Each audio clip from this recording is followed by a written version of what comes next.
Shalom, Bapak Ibu Saudara, kita melanjutkan studi kita kristalisasi. Kali ini kita masuk ke dalam kitab Mazmur ya, yang ada 150 pasal ya. Nah, kitab Mazmur ini perlu kita pelajari dulu. Mazmur ini dalam bahasa Ibrani disebut Tehillim atau artinya nyanyian-nyanyian pujian.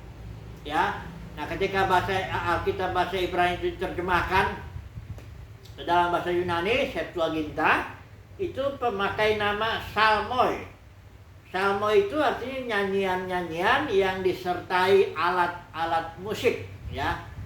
Nah, jadi dari sini bahasa Inggrisnya psalm dan akhirnya dalam kitab bahasa Indonesia jadi Mazmur.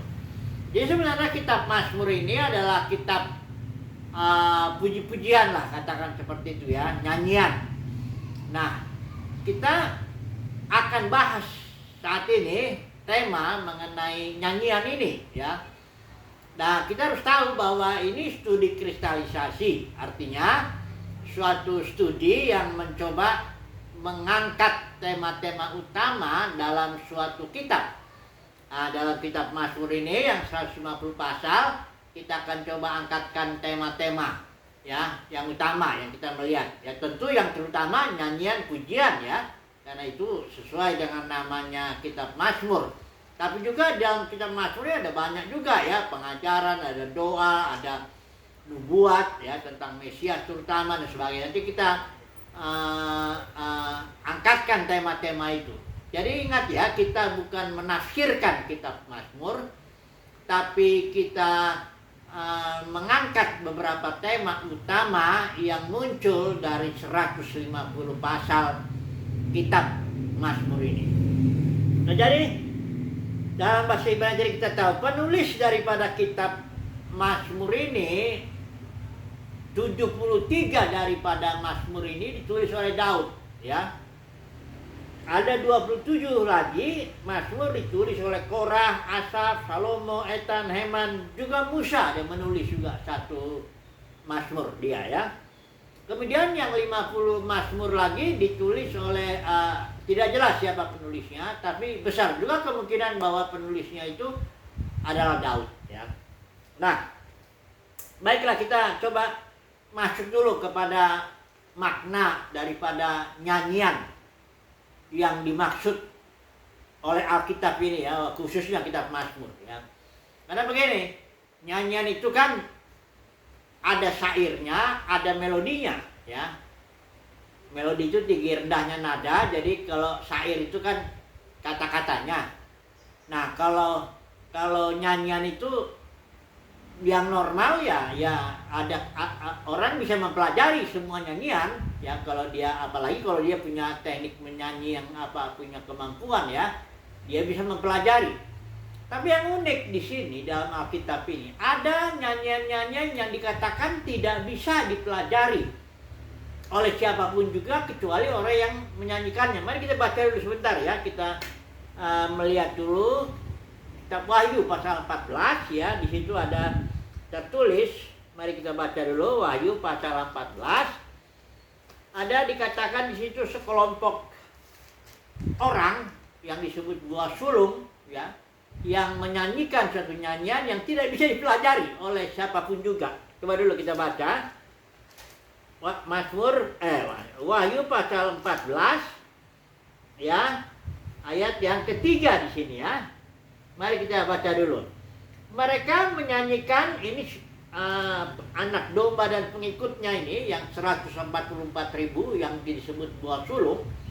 Ini mereka dikatakan di ayat 3 dikatakan mereka menyanyikan suatu nyanyian baru di hadapan tahta dan di depan keempat makhluk dan tua-tua itu. Perhatikan ini, dan tidak seorang pun yang dapat mempelajari nyanyian itu selain daripada 144.000 orang yang telah ditebus dari bumi itu. Jadi di dalam kitab Wahyu ada dikatakan ada 144.000 orang, suatu jumlah, tentu ini simbolik ya, angka simbolik, suatu kelompok yang disebut buah sulung yang mengikuti anak domba kemana saja dia pergi. Ini dia menyanyikan suatu nyanyian yang tidak bisa dipelajari oleh orang lain. Nah, kalau memang nyanyian itu maknanya hanyalah suatu syair dengan melodinya, tentu semuanya bisalah mempelajari nyanyian, ya kan? Kalau apalagi seorang penyanyi dikasih ini syairnya, ini melodinya, nyanyikan, ya, tentu dia bisa pelajari, ya.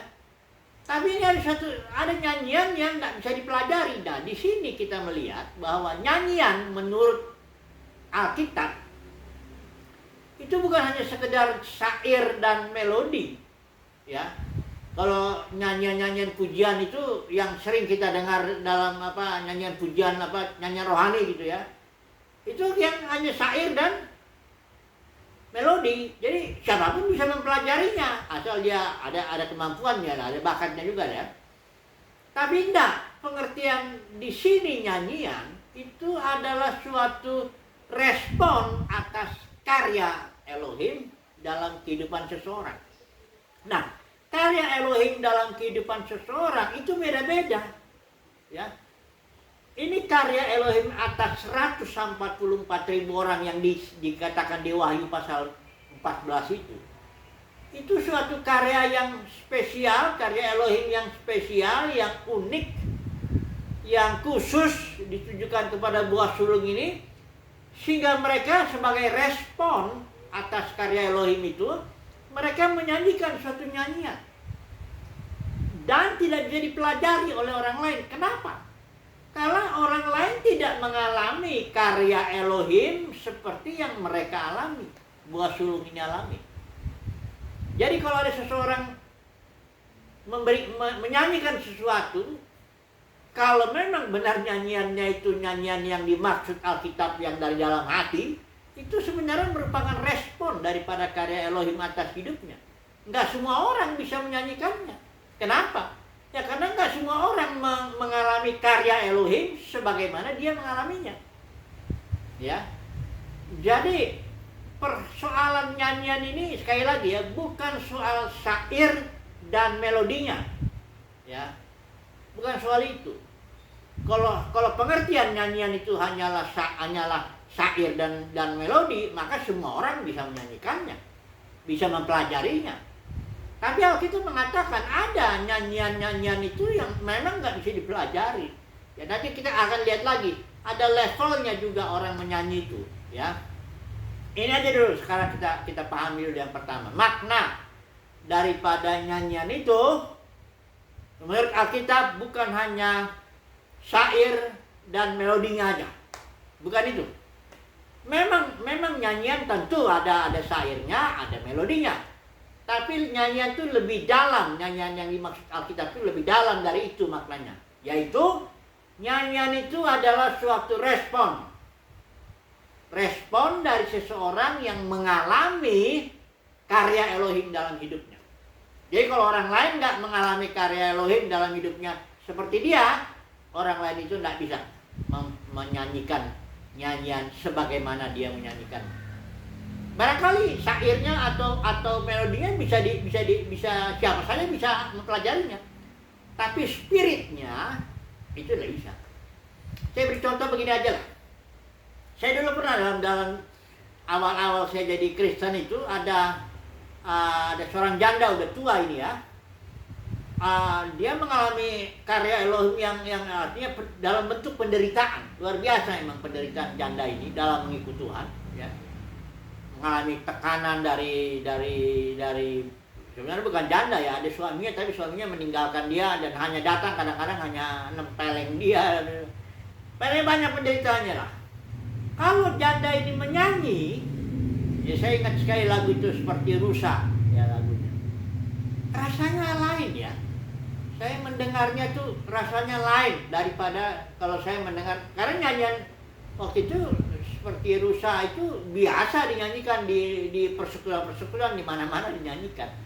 Banyak orang menyanyikan lagu itu, tapi janda ini menyanyikan itu kok kayak ada sesuatu, saya merasakan pada waktu itu kayak ada sentuhan batin lah, ada merasa mungkin orang bilang ini ada urapannya atau apa, tapi begini, masalahnya janda ini mengalami karya Elohim yang luar biasa, ya, walaupun bentuknya penderitaan, tapi karya itu karya Elohim dalam hidupnya itu membuat dia meresponi nyanyian itu seperti Yerusa itu beda sekali. Tidak bisa dipelajari oleh orang-orang lain, yang tidak bisa dinyanyikan oleh orang lain seperti dia ini menyanyikannya. Jadi sekali lagi kesimpulannya, nyanyian menurut Alkitab bukan hanya syair dan melodi, tapi nyanyian itu suatu respon terhadap karya Elohim dalam kehidupan seseorang. Ya, ini dia yang harus kita catat. Berikut kita akan melihat level atau tingkat daripada nyanyian itu, ya kan? Kita ambil maknanya ya, nyanyian itu harus kita ingat. Jangan kita berpikir kalau nyanyian itu berarti ada syairnya, ada melodinya, enggak begitu. Nyanyian itu suatu respon terhadap karya Elohim atas kehidupan seseorang, ya. Nah, karena karya Elohim itu dalam kehidupan seseorang itu beda-beda kan, levelnya ada kan. Nah, ini saya mau sampaikan dari Mazmur ini ada level orang yang nyanyian itu. Mari kita baca aja lah Mazmur 137, ya. Saya bacakan ini Mazmur 137. Ini ketika Israel ada dibuang di Babel. Kita tahu sejarahnya itu, bangsa Israel mengalami pembuangan di Babel, ya. Coba dulu kita lihat. Saya bacakan dulu ya, Mazmur 131 ayat yang ke-1.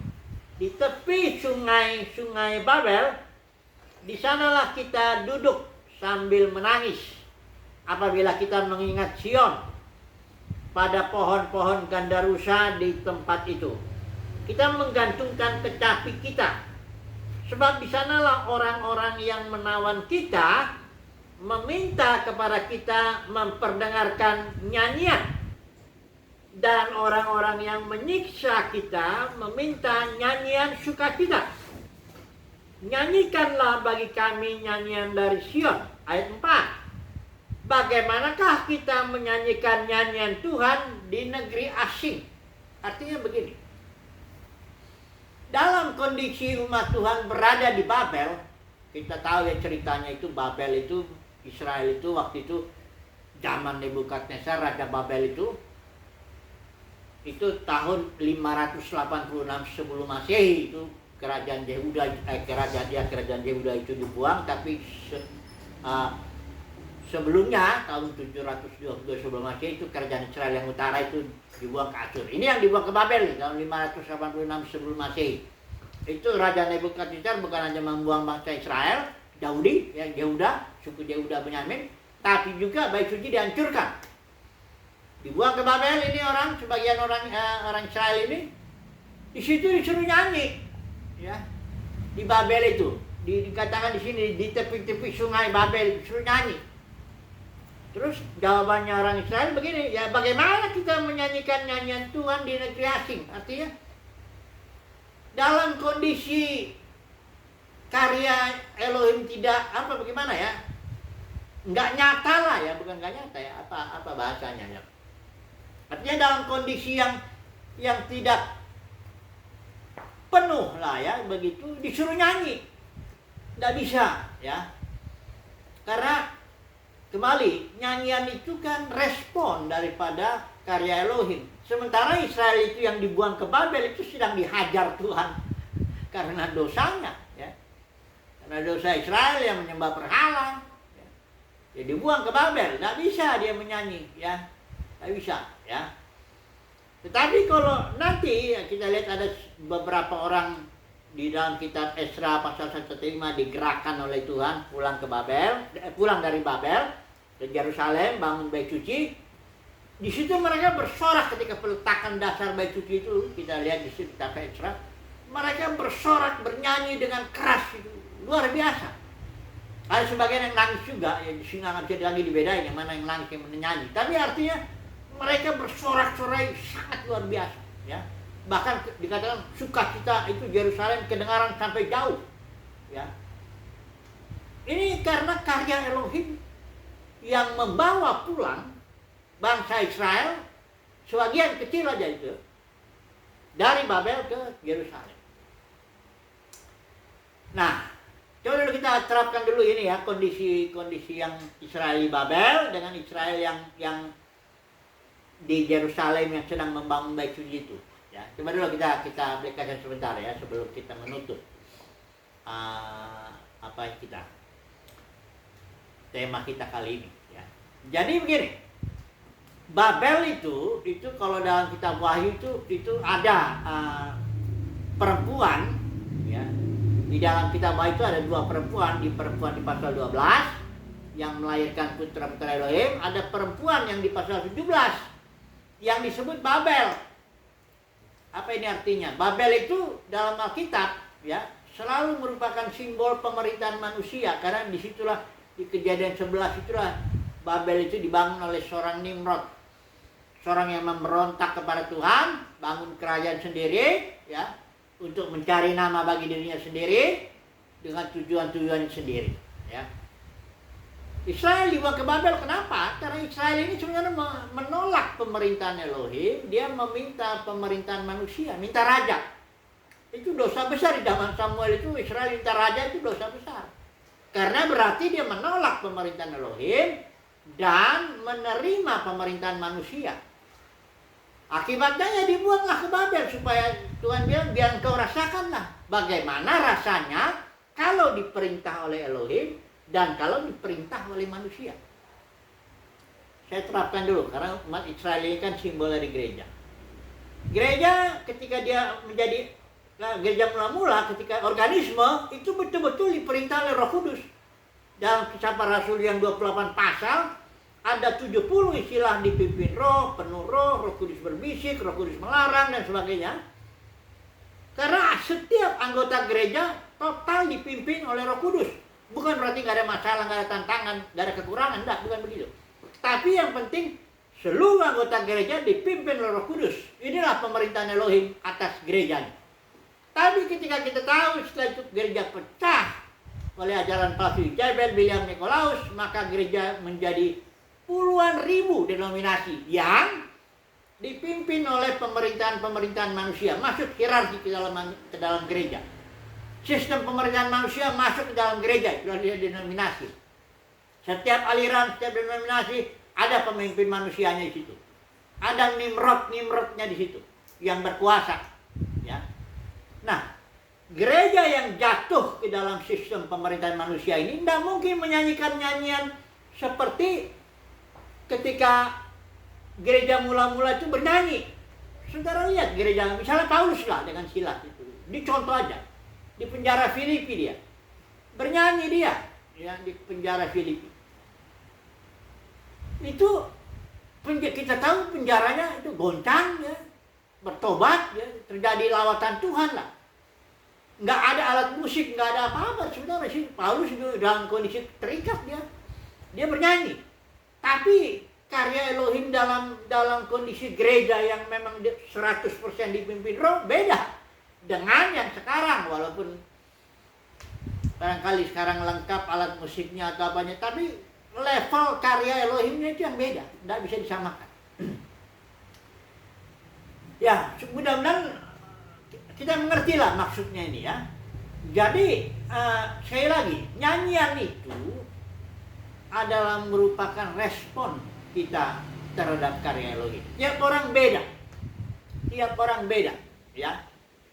Jadi tiap orang memiliki level yang berbeda lah dalam bernyanyi. Kalau Tuhan karyanya luar biasa dalam kehidupan seseorang, membentuk, mendisiplin, kayak seorang janda yang saya umpamakan itu. Ketika dia menyanyi, dia memberikan level pujian yang luar biasa lah di hadapan Tuhan. Walaupun mungkin suaranya secara manusia nggak bagus ya, tapi level itu, nyanyiannya itu ya.